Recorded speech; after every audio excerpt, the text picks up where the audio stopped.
하나님께서 여러분을 사랑하사 주시기로 예비하신 풍성한 은혜를 꼭 받으시기 바랍니다. 하나님께서 예수 그리스도를 통해서 우리에게 은혜를 베푸십니다.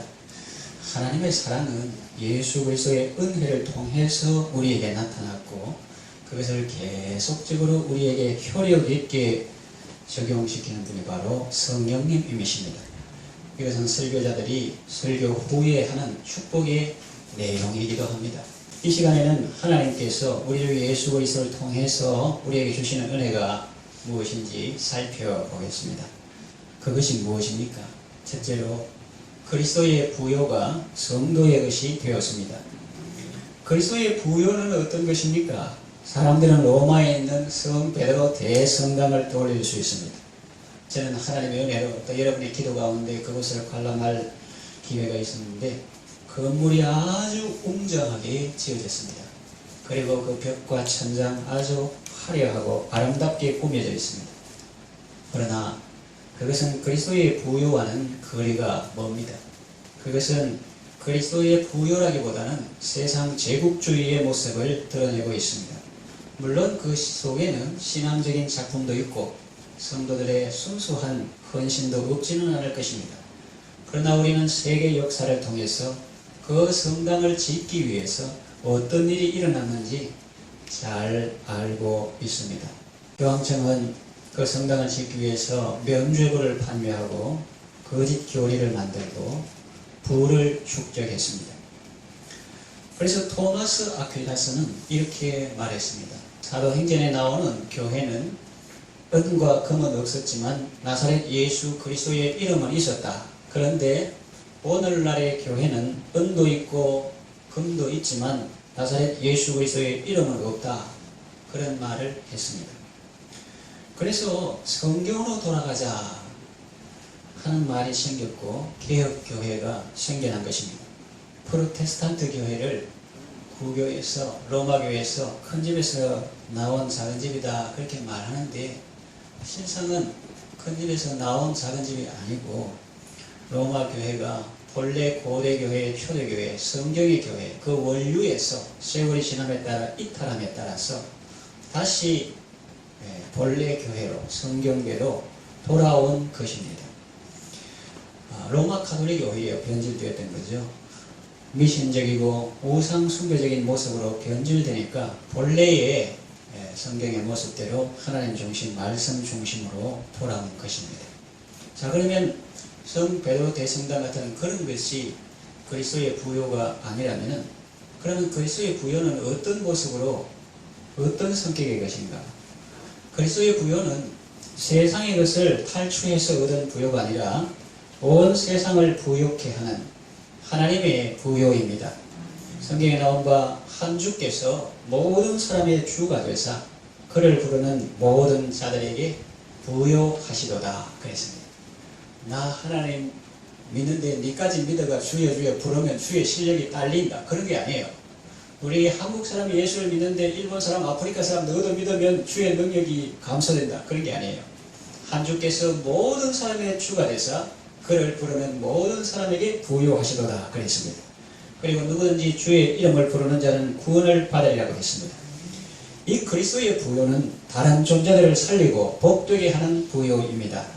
그러면 좀 더 구체적으로 살펴보겠습니다. 그리스도의 부요는 세상 부요와 어떻게 다릅니까? 그리스도의 부요는 원천적인 부요입니다. 세상 사람은 자기의 돈줄이 끊기면 가난하게 됩니다. 자기에게 부를 제공하는 원천이 마르면 자기도 마릅니다. 심지어 세상의 어떤 부는 착취한 부요, 횡령한 부요, 부정축제한 부입니다. 그러나 그리스도의 부요는 그런 것들과는 본질적으로 다릅니다. 그리스도의 부요는 남의 것을 뺏은 것도 아니고 남에게서 오는 것도 아닙니다. 마치 솟아나는 샘물과 같아서 다른 것들의 영향을 받지 않습니다.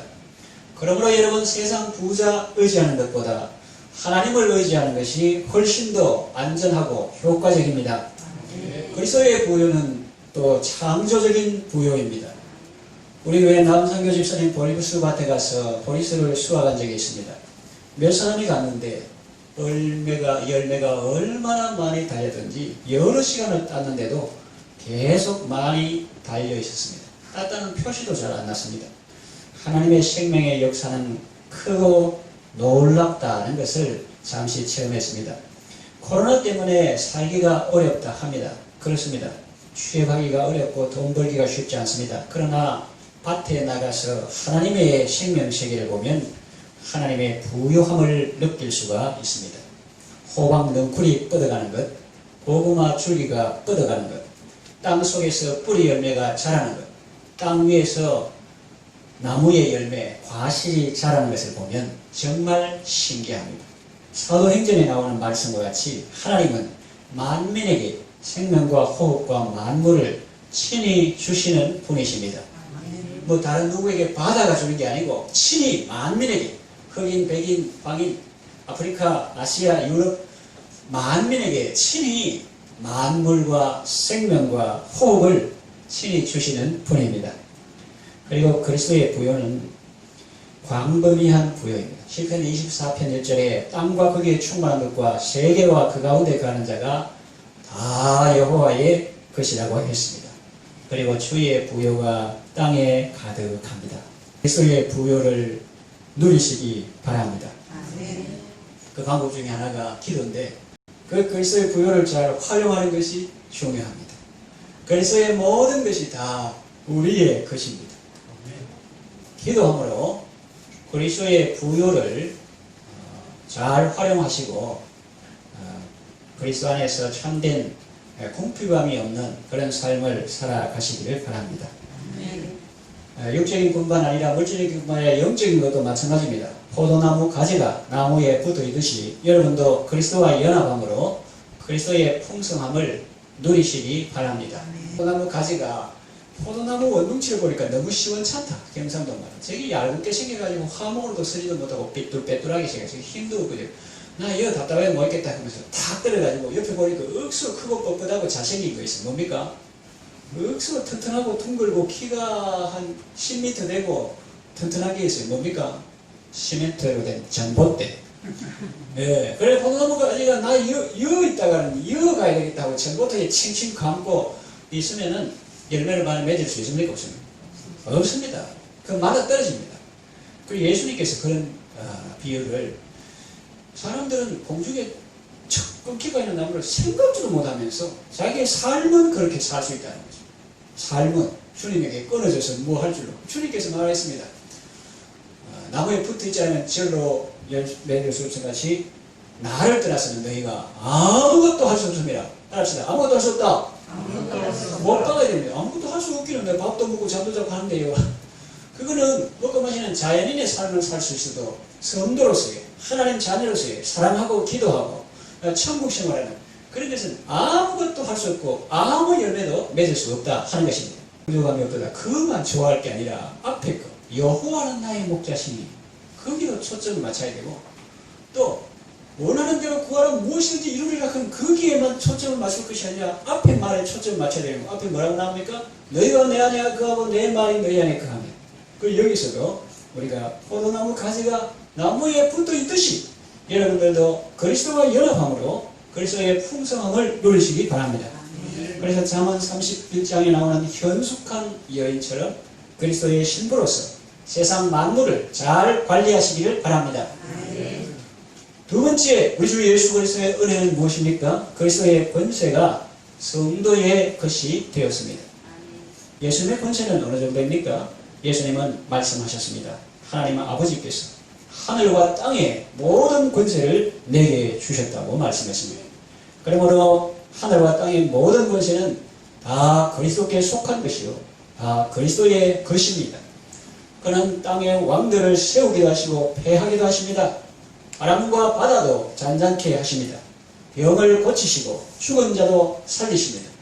심지어는 죽은 지 나흘 되어서 냄새가 나는 시신이 안치된 그 무덤 앞에서 나사로야 나오라 하시니 죽은 자가 수족을 배로 동인 채로 나왔습니다. 예수님은 생전에 제자들을 부르시고 그들에게 권능을 주셨습니다. 마태복음 10장 1절에 예수께서 그의 12 제자를 부르사 더러운 귀신을 쫓아내며 모든 병과 모든 약한 것을 고치는 권능을, 권세와 능력을 주심이라 그렇게 말했습니다. 그리고 마가복음 16장 17절에서 18절에는 놀라운 말씀이 나옵니다. 믿는 자들에게는 이런 표적이 따르리니 곧 그들이 내 이름으로 귀신을 쫓아내며 새 방언을 말하며 뱀을 집어 올리며 무슨 독을 마실지라도 해를 받지 아니하며 병든 사람에게 손을 얹는 즉 나으리라 하시더라고 했습니다. 믿는 자들이라고 했습니다. 특별한 제자나 수제자라고 하지 않았습니다. 믿는 자들이라고 했습니다. 믿는 자들에게는 누구에게나 표적이 따른다는 것입니다. 그들이 표적을 따라다니는 것이 아니라 표적들이 그들을 따른다는 것입니다. 성경을 잘 읽어봐야죠. 믿는 자들이 이런 표적이 따르는 표적들이 따라다니기도 했지. 언제 예수님의 제자들이 표적 따라가지고 이 교회 가고 저 교회 가고 이 교회 가고 저 수련회 가고 그런 거 아니라는 거예요. 믿는 자들에게는 이런 표적들이 따라다닌다고 했습니다.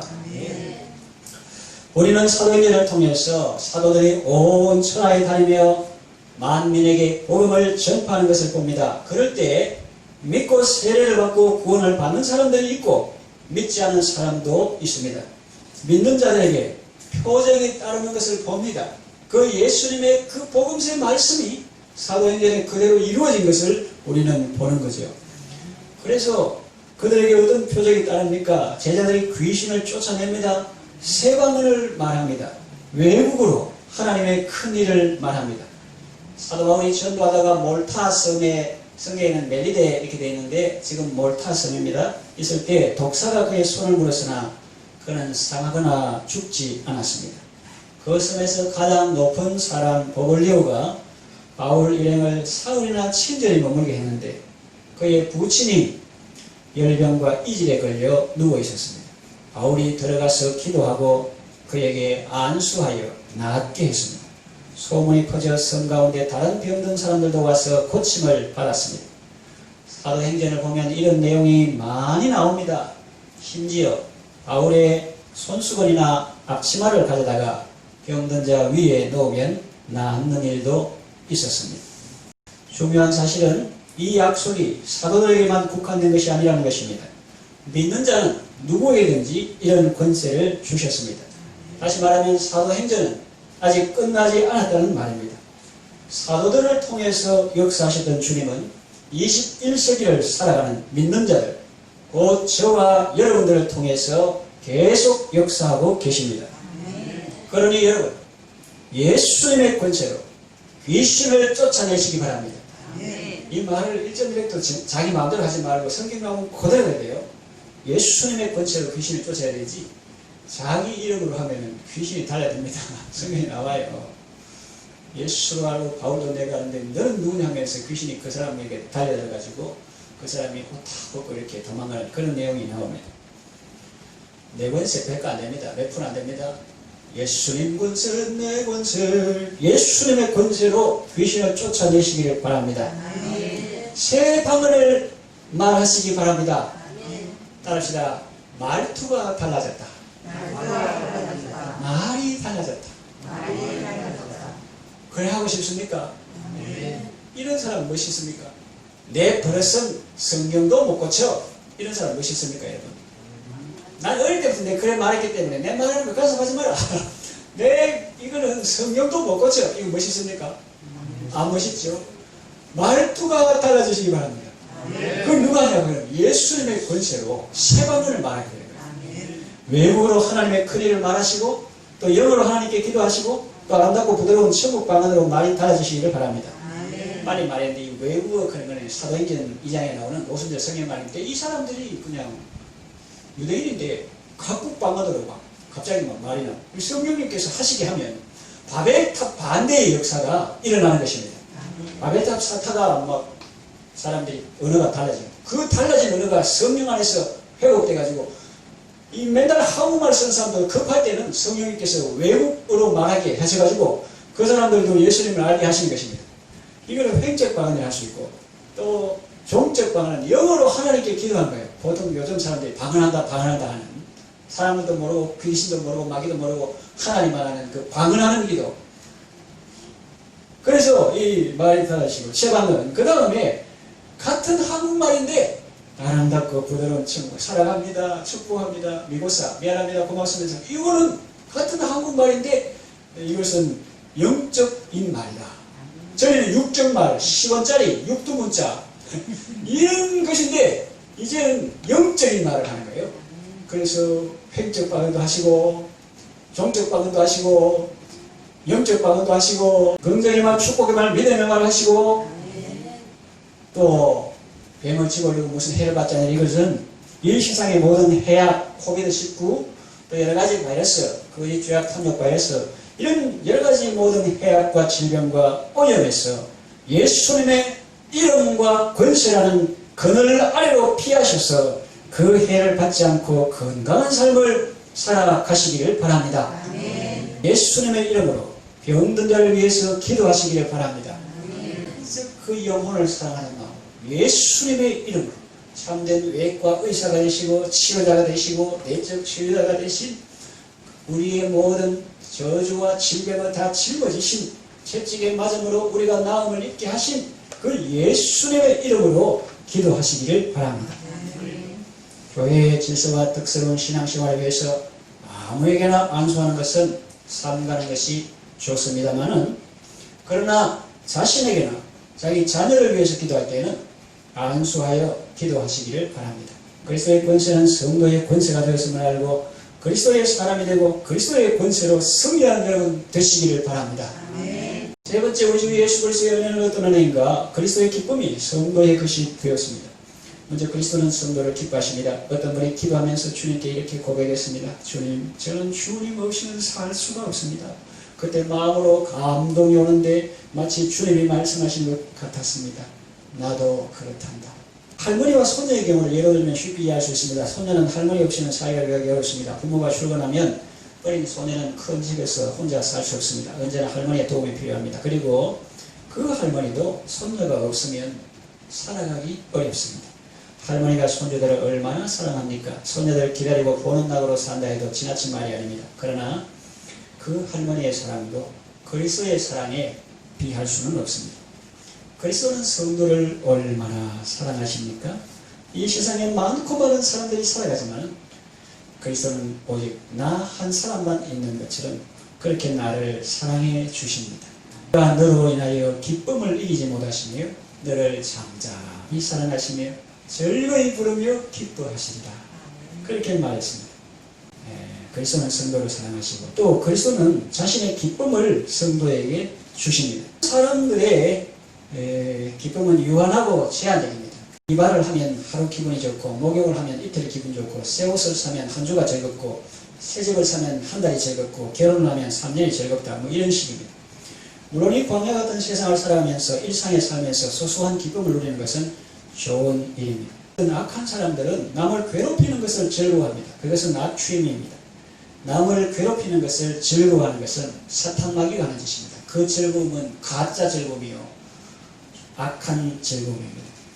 그리스도께서 성도에게 주시는 기쁨은 악인들이 누리는 기쁨이나 보통 사람들이 일상의 삶에서 누리는 그런 소소한 기쁨과 비교할 바 아닙니다. 시편 기자는 이렇게 노래했습니다. 주께서 내 마음에 두신 기쁨은 그들의 곡식과 새 포도주가 풍성할 때보다 더합니다. 그렇게 말했어요. 작은 농작물이지만 씨 뿌려가지고 그것이 자식들처럼 자라가지고 나중에 아름답게 열매 풍성하게 맺힌 거 수확할 때 기분 좋잖아요. 그런데 주께서 내 마음에 두신 기쁨은 그들의 곡식과 새 포도주가 풍성할 때보다 더합니다. 이 기쁨은 너무나 크고 또 달콤해서 세상 괴로움조차 잊어버리게 만듭니다. 우리가 이 세상 살아갈 때 코로나도 있고 죄악 바이러스, 탐욕 바이러스, 거짓 바이러스 또 여러가지 수질오염, 대기오염, 환경오염, 인간오염으로 인해서 많이 아픔과 어려움을 당하고 괴로움을 당하고 있는데 주님과 연합하고 주님께서 주시는 기쁨과 즐거움은 너무나 크고 달콤해서 세상 괴로움을 넉넉히 이기게 한다 하는 것입니다. 야곱이 악덕 고용주, 먼 사람이 아니고 알고 보면 외삼촌인데 그래도 악덕 고용주예요. 악덕 고용주 밑에서 7년 일할 때 라헬을 연애하는 까닭에 7년도 금방 지나갔다고 합니다.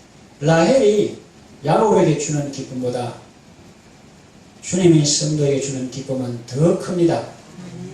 그래서 이 그리스도께서 우리에게 기쁨을 주시면 우리는 십자가 고난도 능히 감당하게 되는 것입니다. 자, 그러면 그리스도의 기쁨은 어떤 것일까요? 성경에 참고할 수 있는데 예수님은 어떤 때 기뻐하셨습니까? 성경에 보면 이때 예수께서 성령으로 기뻐하사 이런 말씀이 나오는데 언제 기뻐하셨는가 보면 하나님께서 진리의 말씀을 어린 아이들에게 나타내실 때입니다. 그래서 어른 나는 마야한다 똑똑하다 그런 사람에게는 숨기시고 어린아이와 같이 나는 놀라웁니다. 어디 가야 좋을지 모르고 어찌해야 될지 모르고 아무것도 모릅니다. 가르쳐서 하는 그런 사람에게 주께서 진리를 나타낼 때 거기 성경에 이때 예수께서 성령으로 기뻐하사 가라사대 이렇게 기뻐하신 내용이 나오고요. 또 어떨 때 기뻐하시는가? 사람들이 진리 안에서 행하는 것입니다.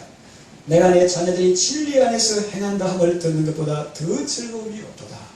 돈 잘 벌고 건강하고 이거는 뭐 세상 사람들이 기뻐하는 근데 그런 걸 차원을 넘어서 물론 이 사도 요한의 글이지만은 사도 요한은 2차 저자고 원저자이신 성령님께서 말씀하신 건데 그것은 바로 그리스도의 마음이죠. 어떨 때 기뻐하는가? 내가 내 자녀들이 진리 안에서 행한다 함을 듣는 것보다 더 즐거움이 없다. 우리가 예수님 안에서 행하고 우리가 사랑 안에서 행할 때 우리가 말씀 안에서 행할 때 주님이 기뻐하는 것입니다. 육신적으로 피곤하고 배가 몹시 고플 때도 있었지만은 인간적인 표현으로 배가죽이 등가죽에 붙었을 때 많이 걷고 샌달에 먼지 날리면서 그 한 영혼 구원하기 위해서 수가성 그 여인 만나시고 우물가에 권하여 있고 그리고 또 긴 대화를 하시잖아요. 얼마나 피곤합니까? 그런데도 정말 기뻐하실 때가 있었습니다. 육신적으로 피곤하고 배가 고프지만 정말 기쁠 때가 돼요. 어떨 때 수가성 여인이 예수님을 영접하고 물동이를 버려두고 마을에 가서 커맨시 그러니까 동네 사람들이 여기저기서 동네 사람들이 예수께로 나오더라 이렇게 됐죠. 그런데 예수님께서 정말 기뻐하셨습니다. 제자들이 구해온 간식도 마다하시고 너희에게는 너희들이 알지 못하는 양식이 있다 하시며 기뻐하셨습니다. 나의 양식은 나를 보내신 이의 뜻을 행하는 것과 그의 일을 온전히 이루는 것이니라 했습니다. 그러니까 이 그리스도의 기쁨은 요약해서 말하면 그리스도의 기쁨은 사람들이 구원받는 것이 그리스도의 기쁨입니다. 또 그 구원받은 사람들이 진리 안에서 행하는 것이 그리스도의 기쁨입니다. 그리고 하나님의 나라가 이루어지는 것이 그리스도의 기쁨입니다. 하나님의 나라는 먹고 마시는 것이 아니요 성령 안에서 의와 평강과 희락이라고 했습니다. 그리스도는 성도에게 이런 고차원적인 기쁨을 주시는 것입니다. 마지막 날에 그리스도는 성도를 영원한 즐거움의 세계로 인도하실 것입니다. 그때 주님은 말하십니다. 자하에도다 착하고 충성된 종아 내가 작은 일에 충성하였으며 내가 큰 것으로 내게 맡기리니 내 주인의 즐거움에 참여할지어다. 그리고 내 아버지께 복받을 자들이여 나와 창세로부터 너희를 위하여 예비된 나라를 상속하라. 이렇게 주님의 칭찬과 인정과 상급을 받고 주님의 즐거움에 참여하는 여러분 되시기를 바랍니다. 이런 말씀을 정리하며 마치겠습니다. 하나님께서 우리에게 복을 주십니다. 예수 그리스도를 통해서 우리에게 은혜를 베푸십니다. 그리스도의 부요가 나의 부요가 되게 하셨습니다. 그리스도의 권세가 내 권세가 되게 하셨습니다. 그리스도의 기쁨이 내 기쁨이 되게 하셨습니다. 그러니 여러분 우리 주 예수 그리스도의 은혜 안에서 아름답고 건강하고 복된 삶을 살아가시기를 바랍니다.